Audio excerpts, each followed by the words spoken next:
Dr.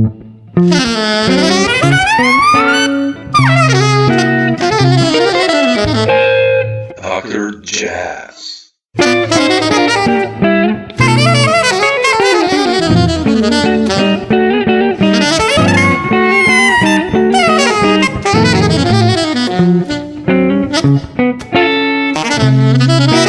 I don't know. I first want to start with, I listen these days a lot to your music. I mean, I did before, but just to get in the vibe. And good.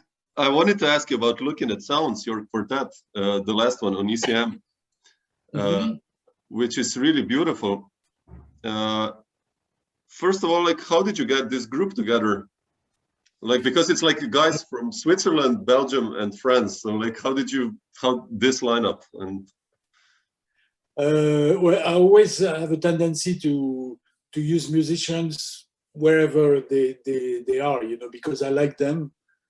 I don't care if they're from France or whatever, and also it's because I've been, the recording stuff. I don't hear you anymore. Oh wait, you hear me now? Okay. Yeah, now it's. Sorry. So yeah, just to, I mean, how did you get this group together? Yeah, it's kind of a habit to work with the people from anywhere, in Europe, and it's part of the band that I used to have before, the record, the tour albums Ethics. that I did before. Yeah. And actually, the drummer and Matthieu, the trumpet player, are still there. Mieko disappeared for a while, but she will come back, I'm sure. Definitely. And I heard Jozef Dumoulin as a solo performer. He has a fantastic solo set with his Rhodes and all these pedals, 2 layers. Yeah. And he reminded me of Eivind Aarset, who was in the band before, in Ethics. Yeah. I thought Eivind was difficult to work with at that moment because he was busy all the time. Super busy. So he's the super guest star in many projects. So I thought maybe it's time to go back to a keyboard player. And he feels exactly the same role, as Eivind, texture, as you could hear, texture guy. And when it comes that you need a solo, he's there, and he's fantastic too. I mean, he's a great musician. Yeah, incredible. So really, he was the guy who really inspired me for writing the new music for the new band. Ah, okay. And how did you meet Matthieu, Michel? Well, Matthieu, I met him a long time ago while we were playing with Newman in his first Vietnamese oriented project. It was called Tales from Vietnam, the first album he made on the traditional music. Yeah. And Matthieu was a sub player for Paulo Fresu at that time. Ah, okay. Yeah. That's how you guys hook up. And how you mentioned like Jozef inspired you to write the music. I mean, the entire group. And I listened to the tunes. It's like, I mean, I know your music, so it's kind of. I think the melody is always important for you. It seems like it when I listen. But you also rhythmically, you're really, exploring different stuff. And I don't know, Dervish Diva, the new one. I love the groove and then this beautiful melody over it, or Islander, or many of these tunes. And I wanted to ask you, what's your approach when you decide to write for a project? How do you start, like with the bass or with a computer, or differs? Yeah, it really depends. Most of the time, I start with a bass riff, and I build the melody on top. Roughly at my table, actually, on the writing the music and letting the music flow and writing right away. But what interests me is having, like you said, a strong melody, but the strong melody that's rhythmically placed in a. It sounds simple, but when people have to play it, they say, "Oh, it's tricky." That's what they tell me all the time. But because that's how it comes. I think this comes a lot from my long love for Frank Zappa. I really? think it reminds me when I listen to it. Sometimes I say, it reminds me of those strong melodies that Zappa used to write. They never exactly where you expect them to appear. I think it's really really interesting the way he.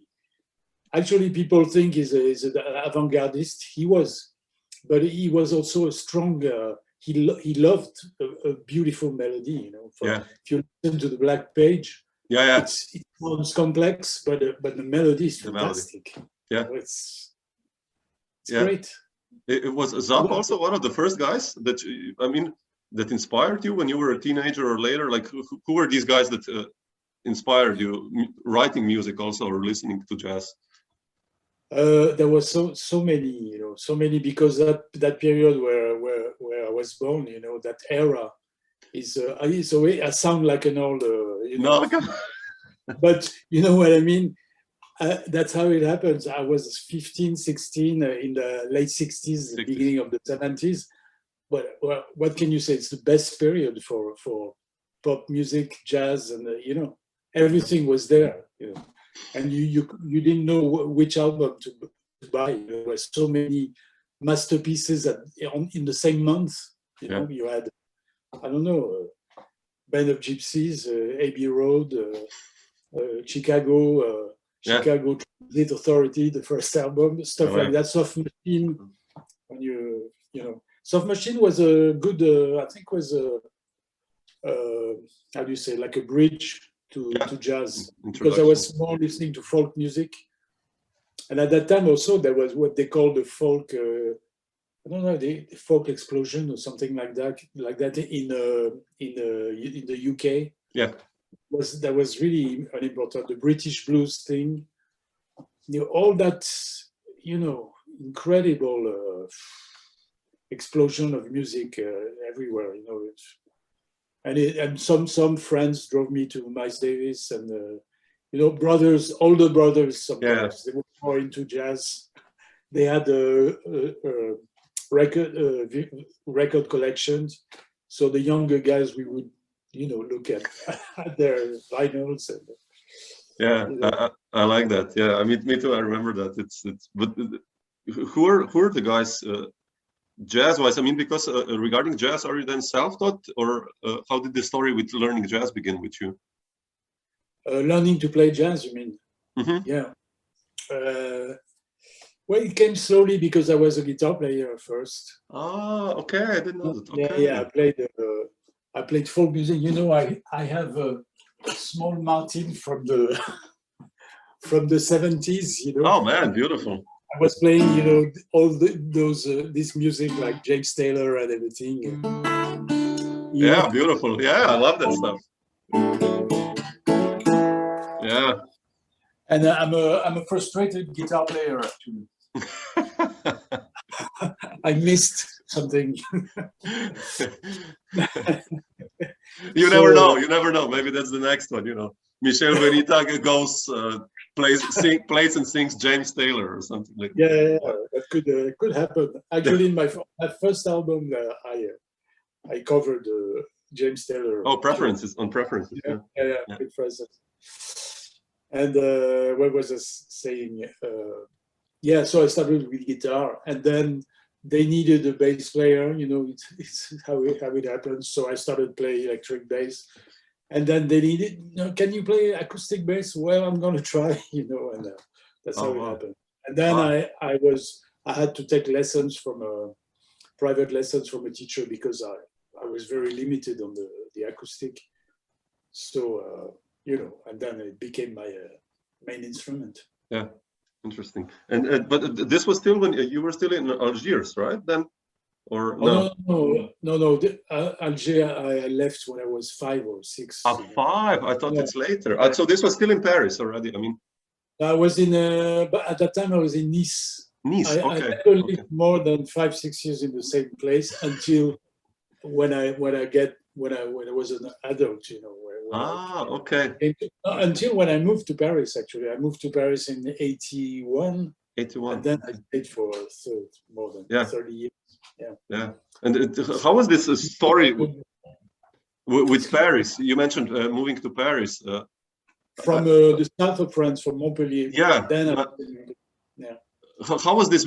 I mean, the scene in the, I spoke to so many musicians from Paris, like, Dominique, and told me how the scene developed different. And Frank Amsalem told me like a different story, because he's from a different kind of background. But how did you experience this moving to Paris in the early 80s? Because it was really strong with many American musicians, and you guys also pushing the scene really strong. So it was really a nice period, but now it's a bit different. I think you can be a musician in France and you don't necessarily have to move to Paris. But at the time, without Paris, nothing could happen. There was no the communication was different, as you know. Yeah, sure. Yeah, and so it was a nice experience. I came to Paris in 81, and I accepted anything that was going around. Like big bands. So I met, in a few months, I met so many musicians. Also, there was much more, much more places to play. I mean, clubs, venues. I mean, there was a lot of venues at that time. Club would open, close, shut down in 2 years later, but another one came up. It was a very, very nice period. It was kind of the end of a golden era, and then until the 2000 something, and it went down. So less places now. Yeah, definitely. And how did you experience this? I've read you played with so many American musicians who then also passed through Paris. How did these stories begin? Like, with Artie Shapp or Lee Konitz, or how did these events happen? I mean, usually. It was usually was the promoter who was trying to put up bands if Lee was coming to Paris and he needed a band. It's like it's like a network. If the drummer would call me or whatever, and there was a nice club called La Villa in the Quartier Saint-Germain in Paris, where musicians passing through would still at that time play like for the whole week. Oh wow! That was really interesting. Yeah, it's not only playing with a lot of people or an American. It's about playing for a whole week with the same band. That's incredible. It has totally disappeared. I don't know about. I think in New York, from what I see, it's the same now. You have 1 gig, 2 gigs. Yeah, it's gone. And then it's over. So how it's hard to develop the music. Yeah, exactly. When you don't have a long, quite a long period to work on it and play. Yeah. So then, I happened to play with a lot of guys at that time. Even Joe Lovano, when he was not famous.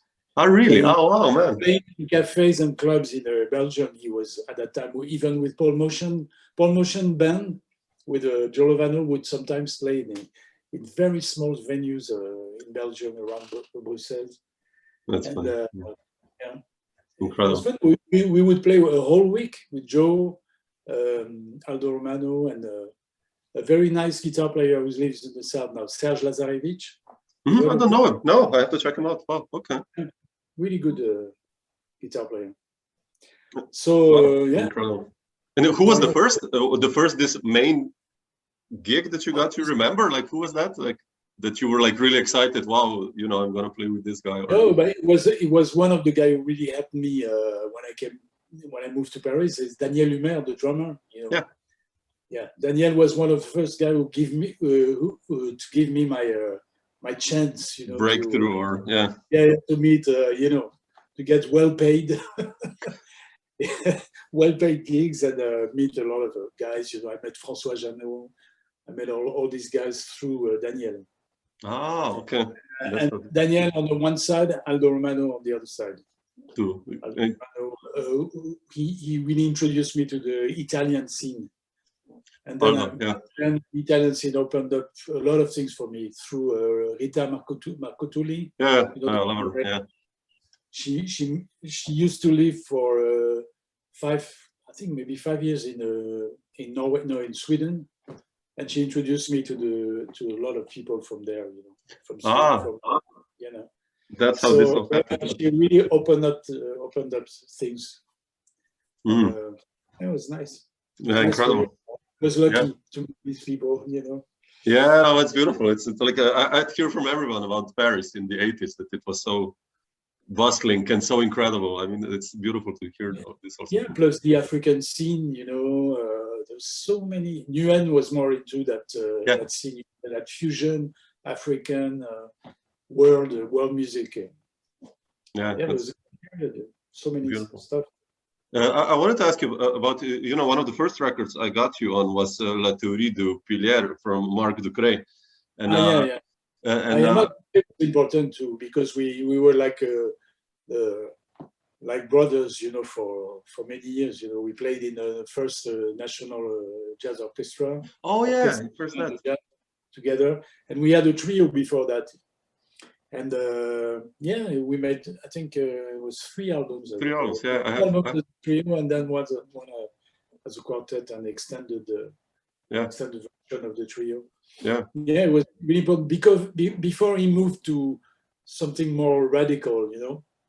Then he met people. He met Tim Byrne. The New York jazz avant-garde scene, and then from that point, he never went back to you know, more the standards melodies and in a way that's his choice, but in a way sometimes I miss his skills as a harmonic player and melodic player. He's really good actually at it. He's he's one of my favorite guitarists. Anyway, like the early stuff and now what he does now, it's really like I'm always like it's always still really interesting. But sometimes complex. I mean, for my taste, it's sometimes a bit too much. But it's very complex. Yeah, that's a choice, you know. You mentioned the New York guys. I wanted to ask you: were you ever intrigued of going to New York or playing in New York? How was the story with New York for you, for instance? I never wanted to move to the US, but I did play in New York with a different. I was at one point I was touring with a sax player from Switzerland, Urs Gruber. I don't know. Very. Now him also is more into avant-garde stuff. But at that time, Don Friedman was the piano player on that band. It was a band where Palle Danielson was the bass player, and then he left, and I took his place. Oh wow, beautiful! And, it was nice, and we toured a lot with that band, and we happened to play in New York, Sweet Basil at that time. Oh really? Oh wow! Yeah, and also Don invited me later to play a duet in another club. It was called Knickerbocker. Mm-hmm. York, and what else? And then I went back with Eric Truffaz, you know, when I was Eric Truffaz for a long period, like 5-6 years, and then we toured the US too. That was quite big. Yeah, interesting. So I love I love the US, but never wanted to move there. Like some of my friends did, like Jean-Michel Pilk and Louis. No, not Louis. François Moutin. It's funny because like the Americans usually dream of Paris, so you know, or of Europe or of Italy. Every musician or almost all of my friends in New York, they're like, oh man, I should move to Italy or something. So that's why it's quite weird for us to go there in a way to move. I mean, I thought there was so many good things and so many good musicians in Europe, especially we talked about it already with Scandinavia. even also Germany, Italy is like a reservoir of musicians, incredible. Yeah. So I had enough opportunities. I didn't feel like I had to move to New York to play music, or make it. Yeah, to play music or whatever, become famous, or I don't know. No. I don't know what people who move to New York have in their head, but I think it's about to play with good musicians. Yeah, exactly. Yeah. I don't think it's nothing to do with a celebrity. No. But anyway, now, in France, in Paris, there's so many incredible musicians. Or in Italy, like you said, especially now, it's even more. It's like, yeah. How about Israel? For instance, also, yeah.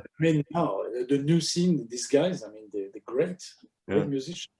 They come in from, I don't know. Suddenly, incredible. Yeah, incredible.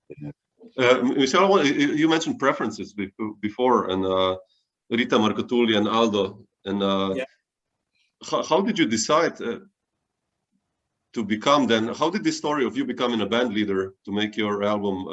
How did that happen? And how did especially because Dewey Redman connection happen? Because I love Dewey, and on your record, he just burns it, man. He's really good. Yeah. And how did this all happen? I was such a fan of Keith Jarrett's American Quartet.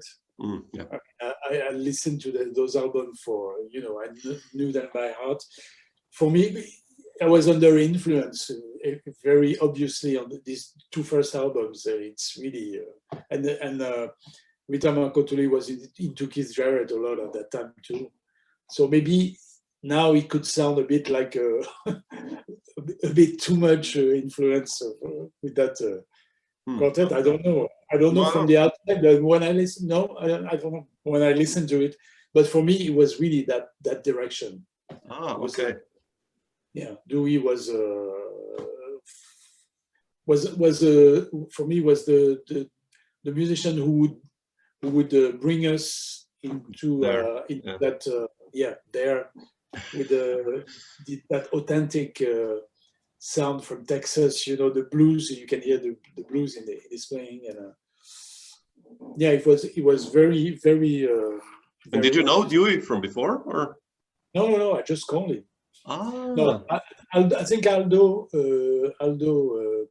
knew him, but a friend of mine. I remember now. It's through a good friend of mine, Marc Elias, the bass player. Yeah, sure. I played with him. Yeah, a lot. Yeah, it's an old friend, from the. Oh, really? Oh, wow. Yeah, I even met him before I moved to Paris, and we're still very good friends. Oh, really? Oh, wow. And Marc was playing a lot with Dewey, so he gave me his number, and he introduced me. I remember now. Was this also a touring band? Dewey, I'm sure he would be. He's going to be okay. Wow. The American positive. Attitude, And did you also play tours with Dewey then, like with this quartet, or just recordings, or was that also like a band that you played concerts in? We played some concerts. It was not long tours, but we played in Sweden. We played in. Mostly in France and Sweden. Oh, wow. Beautiful! Yeah, it's nice. Yeah, it's incredible. I love those records. Like I say, it's so there's so much power in them and beautiful compositions. Also, so but much more under Jarrett's influence, the composition. When it's changed, it really changed how you compose now. Now you leave more space, maybe, or it's way different. Yeah, I learned a lot about space with playing with Eric. Yeah, it was a very good. It was like a laboratory, like a workshop on stage. Yeah. It was after the 90s and the electronic music explosion was a very good way to refresh everything. You know what I mean? Yeah. Playing more modern, going back to modern things. And with a lot of space and leaving things, unsaid for long periods, and then bring back a melody. It was really, really interesting that mix of electronic and jazz, I think. Yeah, I love those albums. I had a conversation once with John Scofield, and he was saying feeling exactly the same, you know, as this new electronic scene, you know, these guys Bouguet. Yeah, sure. Bouguet Vesseltov, yeah. Yeah, brought really something refreshing. Yeah.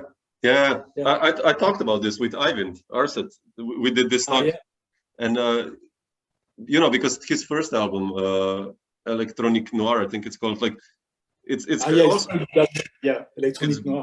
It's beautiful, you know, like him and Nils Peter Molvaer, all these guys creating these spaces and long passages of landscapes and almost nothingness, and it's just like, wow, it's so good, you know. It's so good. I mean, of course, John Hassel, of course. Also, yeah, of course. So the first Nils Peter's first album. Yeah. Khmer. No, it's Khmer. I think it's Khmer. Yeah. Khmer. Yeah. And actually, I met him and I played with him before he went to electronic. Oh, really? Because, yeah, there's a really nice album you should listen of Rita Makotulis. Mm-hmm. It's called The Night Caller. Okay, yeah. The lineup is almost like Mascalero, you know, that the group, yeah. With Nils Peter and Touré Bonborg. Yeah. And Christensen, me, and Rita. Oh, Jon Christensen on drums? Yeah. And you on bass. Oh man, how was that like for you? I mean, Jon, I loved Jon. I mean, I think he was a fantastic drummer, one of the best. And that album, if you have, I think it's available on. Okay, I'll check it out. Yeah. You know, Spotify or whatever, Apple Music. Yeah. And it was just before, maybe a few years before Nils Peter went to that, you know, direction. Wow. I was using pedals at that time, wah-wah, and like mice, you know. Yeah. It all comes from mice and John Hassel, actually. If you think about it, yes, actually. True. But how's your music changed stylistically? I mean, you have so many different, you know, Attics project with Koto. It's a different story because of the instrument, but like, especially how did Mumford as a producer, ECM Records, influence your projects, or how is he involved in the projects? How does this collaboration happen when you do a project with him or with ECM? First, I met him through Andy Sheppard.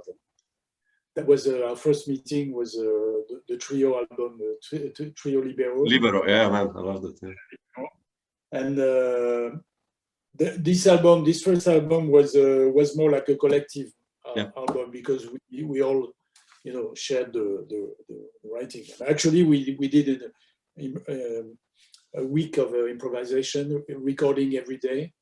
Oh. And then Andy went back home and he made tunes from our improvisation, you know.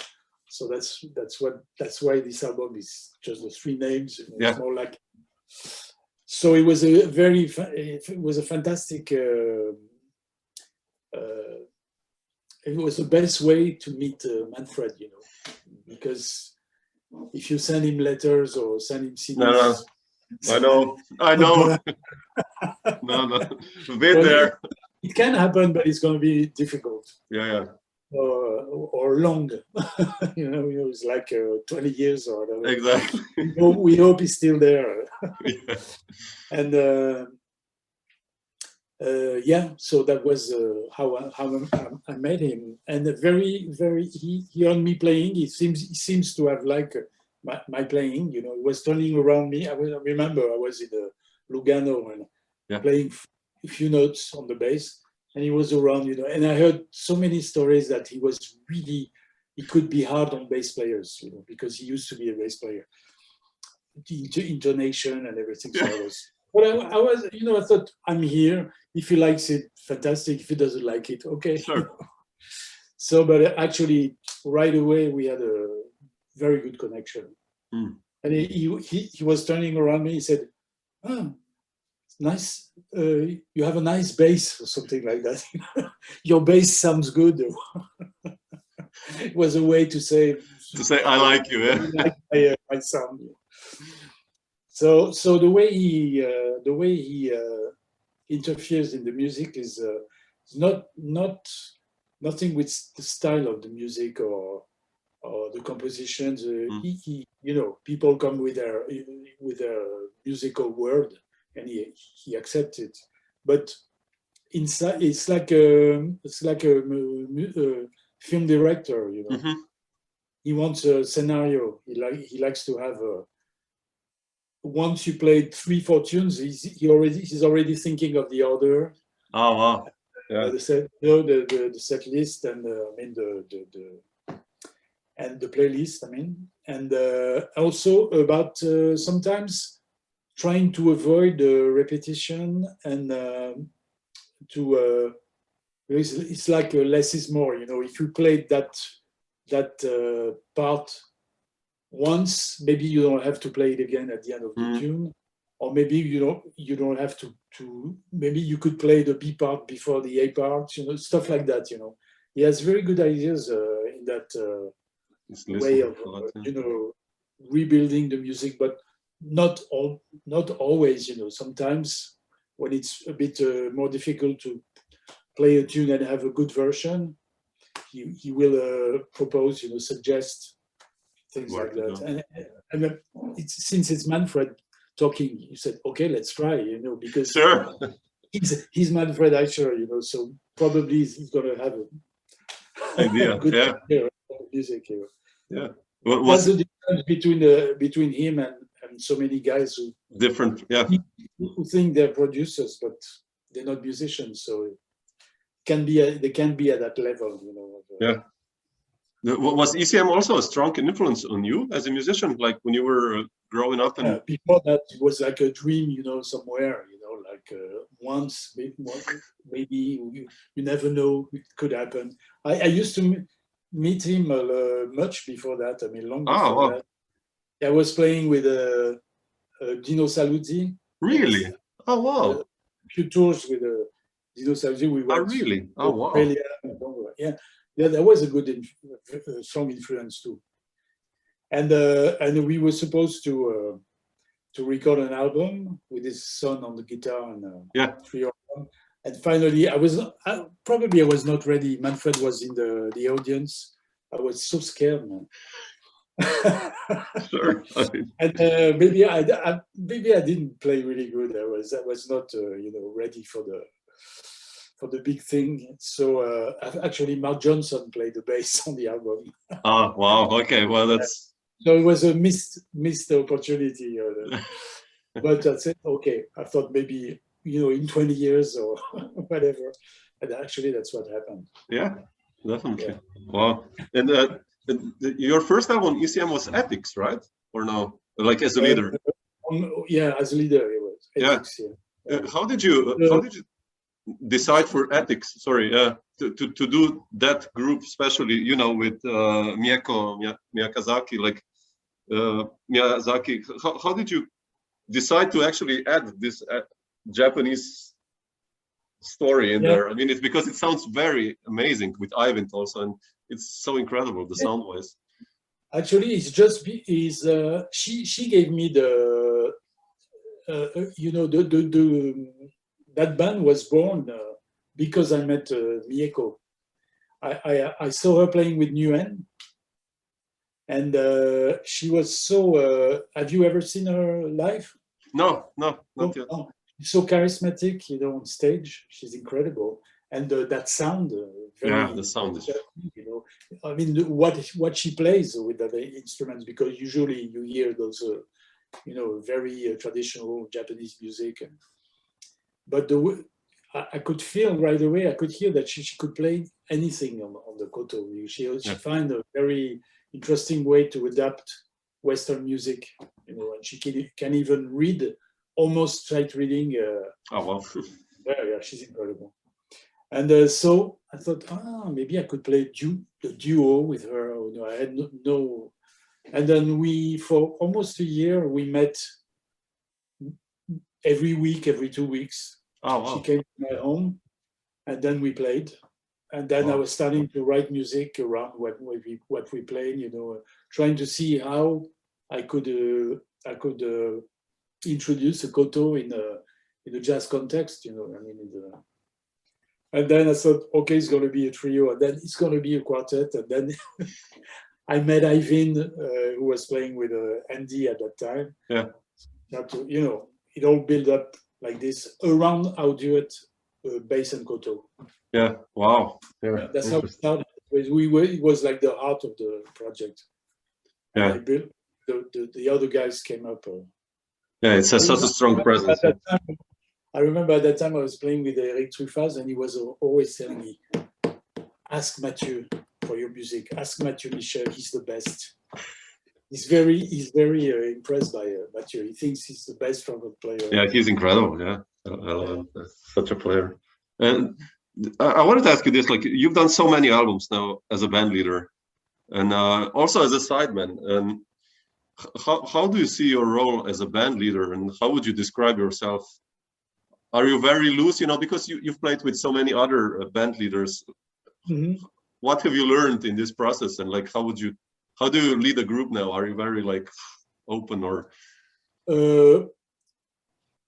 I think it's much easier to play as a sideman than as a leader. Really? Wow, really? Oh, because, wow. No, because when you're a leader, when you're a sideman, you're trying to play at your best. You don't have any responsibility. You just trying to contribute to the music best as you can.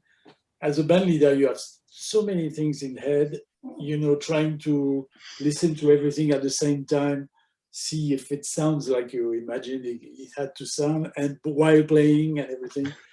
So it takes a while in a band, when it's your band. I think it takes a while before you're as relaxed as you could be in another band, you know, where you just like the music, you play it, and that's enough, you know, and it's great, actually. Yeah. So for me, the goal is to reach that level of relaxation or confidence, or of looseness, looseness, yeah. But we played a concert this month in the south of France, and that night I was almost there, you know.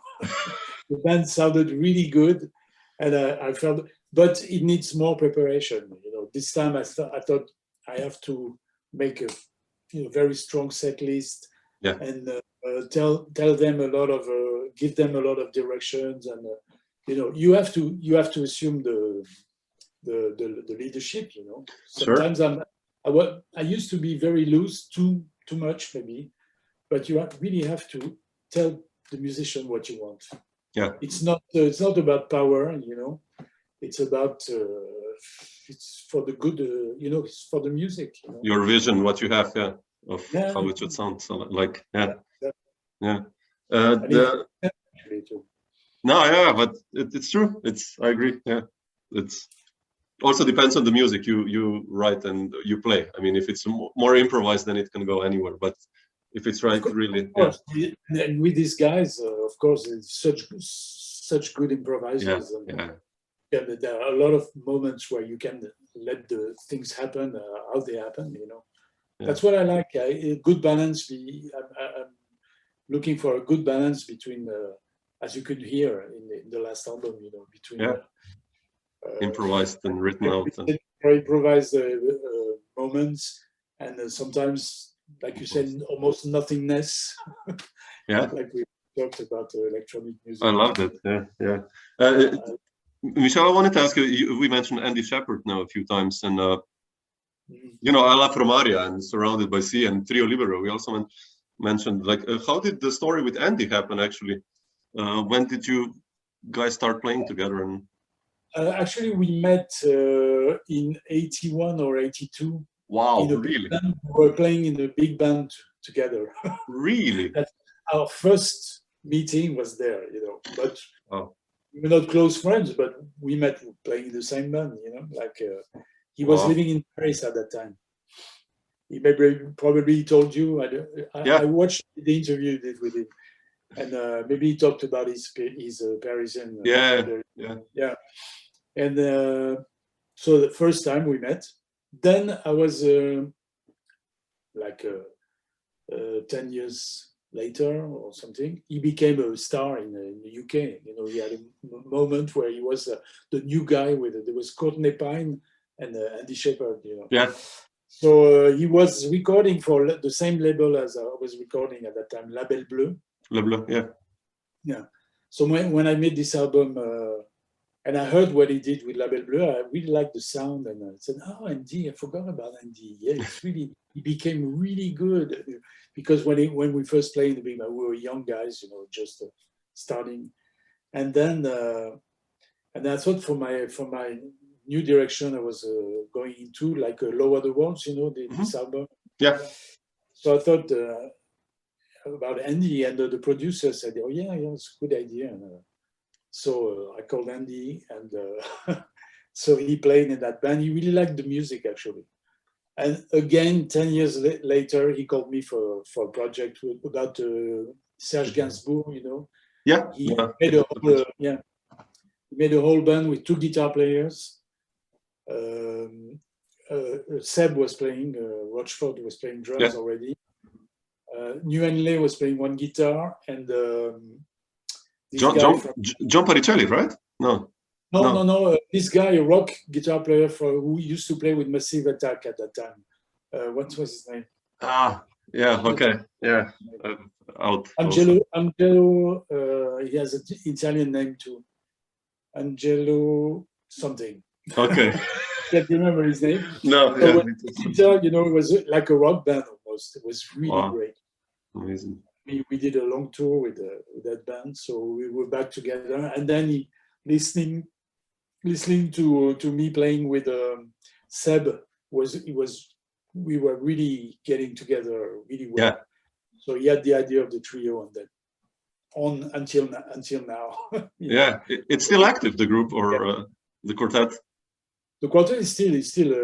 Super. Yeah, still playing. Now he has a new project with Anders Jormin and Rita, but the quartet is still.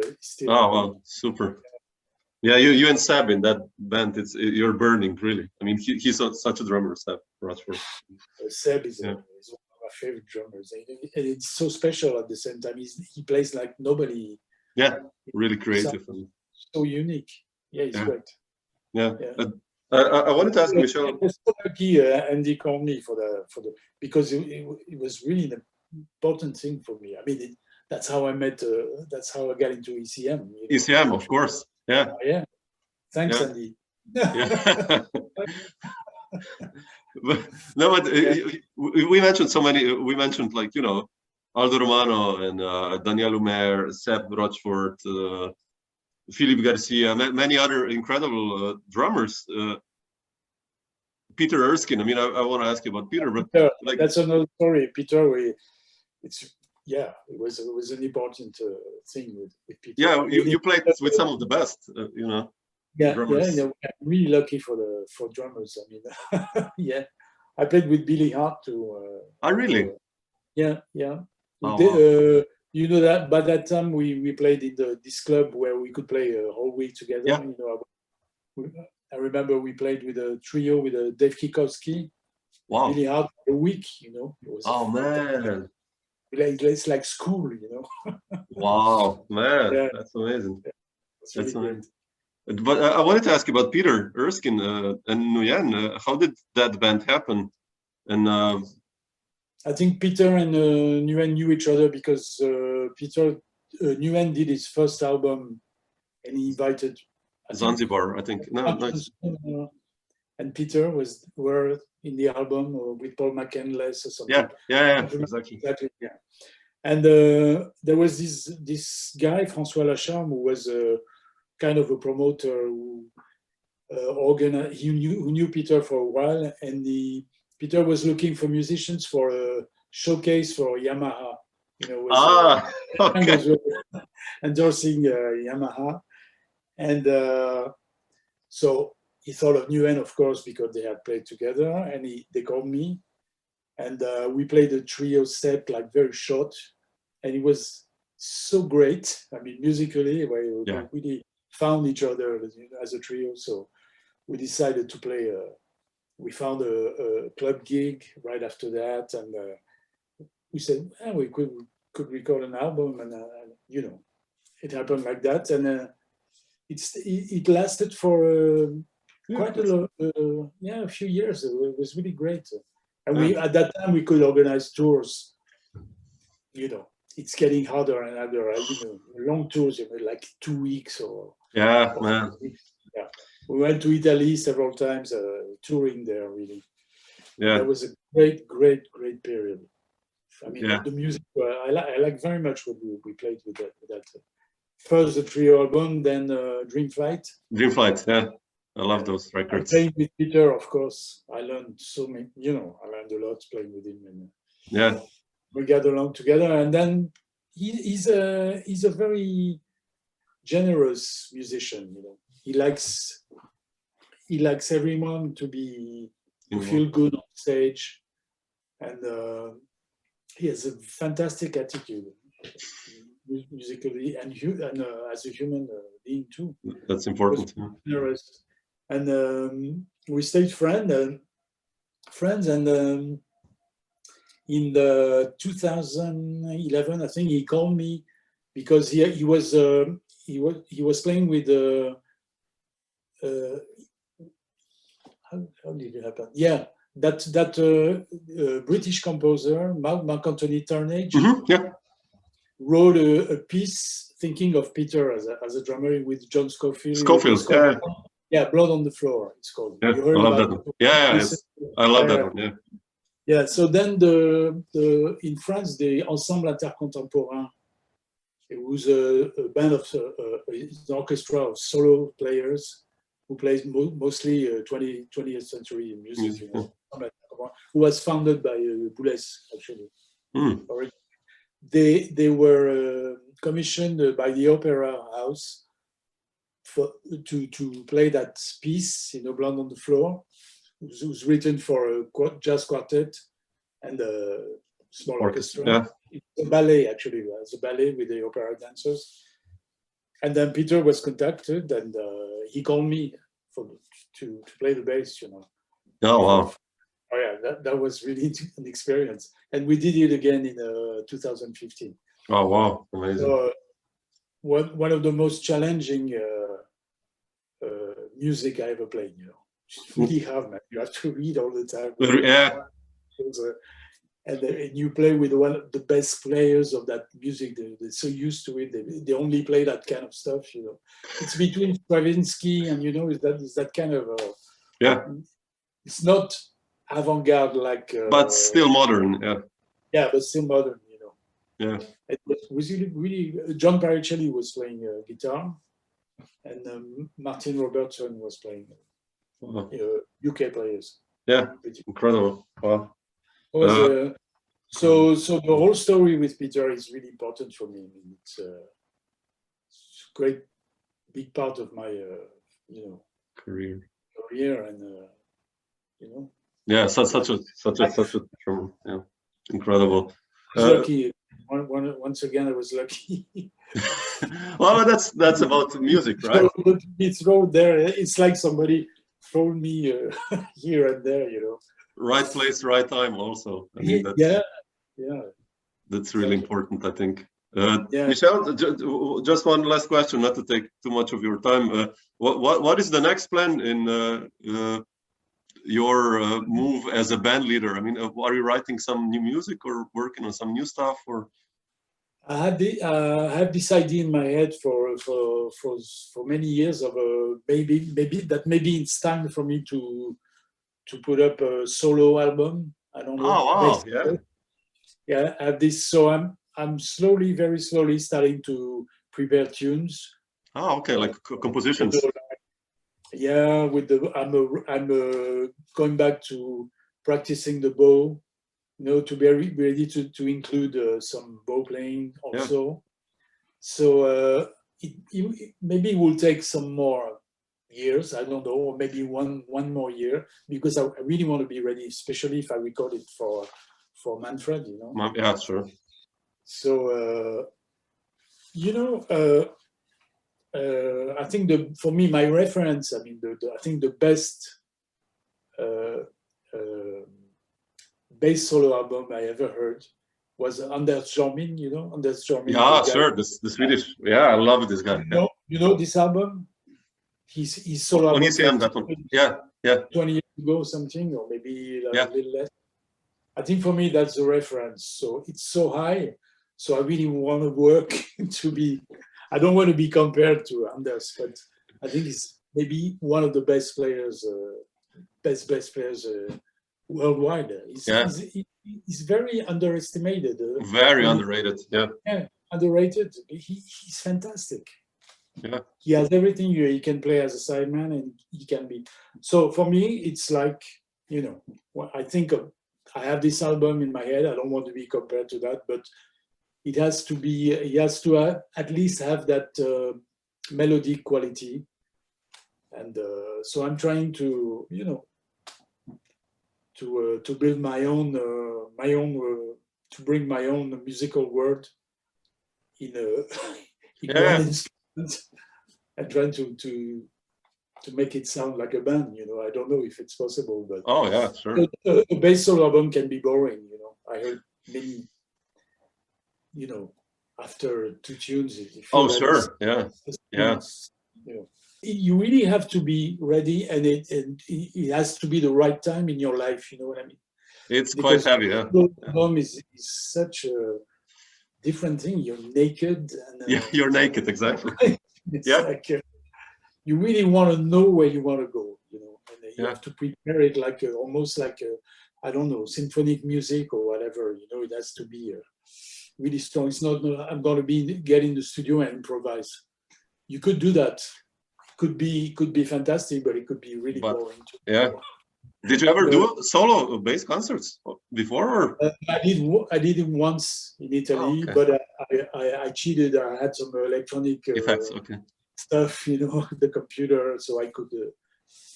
So I'm still wondering if I'm gonna introduce some drones or whatever, you know, or make it totally. Interesting. Yeah, looking forward to that. I don't know. For bass, I really like this nakedness. Like I said, just the instrument and one man, one bass. Yeah, it's so beautiful. If you know, I heard Michael Formanek.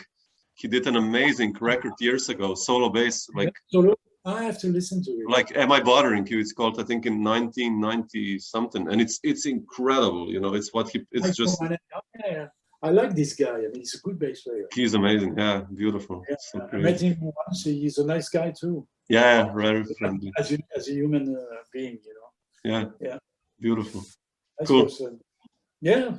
Right. Super. Thanks. So what are your projects?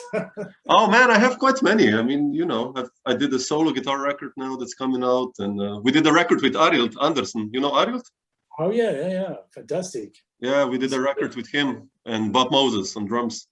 Bob Moses, man. Yeah, it's coming out in February. One of the most underrated drummers too. He's fantastic. He's still. How old is he now? Oh, I think he's like 75. Arild also, you know, like both of these guys, and you know, still the Bob Moses we love. Oh, man, yeah, it's even more open, you know, like really more loose. I love it. It was for me a dream, you know. I love these guys. Like when I was a kid, ECM collecting, and so yeah, I'm looking forward for this. And you like ECM too? I mean, it always has been. I mean, you know, I think everyone. You know, the Jarrett records, the everything, Pat Metheny, Ralph Towner, Abercrombie. I mean, I can go on, you know. Yeah, definitely. Yeah. And also the new stuff that's coming out, like you know, it's so beautiful that he, you know, that he opened ECM, like that you can do a record like Andy and all these incredible musicians. Yeah. Actually, he's great because he's always looking for new things. Looking around and always aware of what's happening, and giving incredible opportunities to any musician, as long as the music attracts him. Yeah, that's beautiful. That's a great attitude. Yeah, I think so too. Yeah. We are lucky. You're going to be there, I'm sure. No, that would be a dream. But I've played with so many guys on ECM, but I'm like, if it happens, it happens. But if not, I'm okay. I'm happy what I'm doing. So, but yeah, for me, I'd be like. Talking about Bob Moses, recently driving with Israel Varela, the drummer from Italy, who's Mexican actually. Oh, okay. Yeah, we were playing with Rita, and we were driving from Rome to Napoli, and we listened back to Bright Side's Life in the car. I hadn't listened to that album for years. Yeah, man. This is fantastic. I mean, every note, I knew every note. Me too. And Bob Moses, man, someone. Yeah. Not talking about Jaco, who was playing less notes than he used. Yeah. And he would play later, and he was very sober and fantastic. Yeah, but Bob on that record, it's really incredible, really incredible. Oh, so incredible. Creative. Yeah, one of my favorite records. Yeah, ever. Yeah. Yeah, the tunes also that Pat wrote, like Sierra Born and those beautiful compositions. I mean, the compositions are incredible. Uniquity Road. Yeah, I love that. Yeah, Unity Village and that's so much. Unity Village, Bright Side Life. Yeah, beautiful. Yeah. Great. Cool. Michel, thank you so much. Yes. Yeah.